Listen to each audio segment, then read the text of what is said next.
مستقبل کو بچانے کے لیے سب جدوجہد کر رہا ہے۔ اچھا، ہم بات کر رہے ہیں آئینی عدالتوں کی، تو پاکستان میں عدلیہ کے حوالے سے ایک تاثر پایا جاتا ہے اور وہ تقسیم کا تاثر ہے، یعنی یہ سمجھا جاتا ہے کہ کچھ ججز ایسے ہیں یا کچھ منصفین ایسے ہیں جو اپوزیشن کی حمایت میں ہیں اور وہ چاہتے ہیں کہ اپوزیشن کے جو فیصلے ہیں ان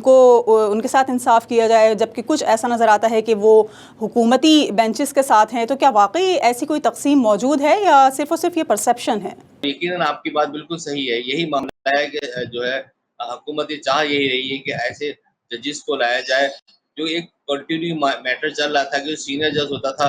وہی آ کے سپریم کورٹ کا چیف جسٹس بنتا تھا اور 3 سال تک سرو کرتا تھا، اور جتنا اس کا پیریڈ ملتا تھا چاہے وہ 6 مہینے کا ہو، سال کا ہو۔ دیکھ جو آپ نے سوال کیا ہے بالکل صحیح بات کی ہے آپ نے کہ اس وقت جو ہے حکومت چاہ یہی رہی ہے کہ جو ابھی موجودہ جو چیف جسٹس صاحب ہیں ان کو کسی نہ کہیں ایڈجسٹ کیا جائے، جس طرح انہوں نے سرو کیا ہے موجودہ حکومت کے حوالے سے چیزوں کو، تو وہ چاہتے ہیں کہ ان کو کنٹینیو کیا جائے، اور آنے والے ججز ہیں جو دونوں، ان کے بارے میں حکومت کا شاید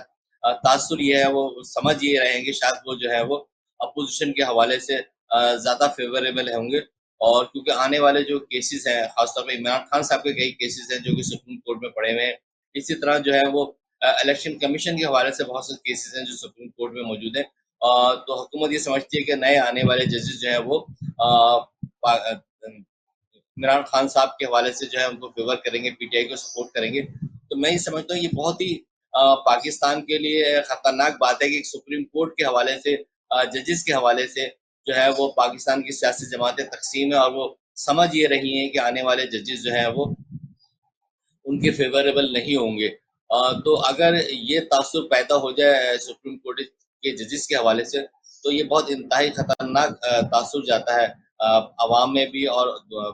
دنیا میں بھی، بین الاقوامی سطح پہ بھی، کہ پاکستان کی جو ہے وہ جہاں پاکستان کے ادارے یا پاکستان کی سیاسی جماعتیں تقسیم ہے، وہاں ایک سپریم کورٹ بھی جو ہے انٹرنل تقسیم ہے۔ اور آپ نے دیکھا کہ جب یہ اوپن ٹرائل ہو رہے تھے اور کیا کہتے ہیں ججز نے جو ہے وہ ایک دوسرے کے خلاف کس طرح جو ہے وہ ایک ریمارکس دے رہے تھے، وہ ایک انتہائی خطرناک صورتحال ہے پاکستان کے حوالے سے۔ ہم سمجھتے ہیں کہ جو سپریم کورٹ کو کم سے کم جو ہے وہ غیر متنازع ہونا چاہیے تھا، اور اسے جو ہے وہ تمام کیونکہ عدالت کے بارے میں یہی کہا جاتا ہے کہ وہ غیر متنازع ہوتی ہے، تمام فیصلے جو ہے وہ قانون و آئین کے مطابق کی جاتے ہیں، لیکن اس وقت جو ہے گزشتہ ہم نے دیکھا 10 سال کے اندر جو پریکٹس رہی سپریم کورٹ کی ججز کی وہ یہی رہی کہ کسی کو وہ فیور دیتے ہیں تو کسی کو ان فیور کرتے ہیں، تو یہ چیزیں میں سمجھتا ہوں انتہائی خطرناک ہے پاکستان کے لیے۔ اچھا، اگر ہم درکار ووٹوں کی بات کریں تو اس ترمیم کی منظوری کے لیے تقریباً 2/3 اکثریت حاصل کرنے کے لیے 224 ووٹس درکار ہیں حکومتی بینچز کو، لیکن اس کے ساتھ اس وقت 215 ہمیں نظر آ رہے ہیں یہ اراکین، جن میں حکومتی اتحادی جماعتیں بھی شامل ہیں۔ اگر مولانا فضل الرحمان بھی حکومت کے ساتھ آ جاتے ہیں تب بھی ایک ووٹ کم رہے گا۔ اول تو مولانا فضل الرحمان اس وقت ہمیں اپوزیشن کے ساتھ کھڑے نظر آ رہے ہیں، تو کیا لگتا ہے آپ کو، کیا جو درکار ووٹ ہیں اس آئینی ترمیم کی منظوری کے لیے وہ بآسانی حاصل کر لے گی حکومت، یا اس میں کچھ مشکلات کا سامنا کرنا پڑ سکتا ہے؟ دیکھیں ان کا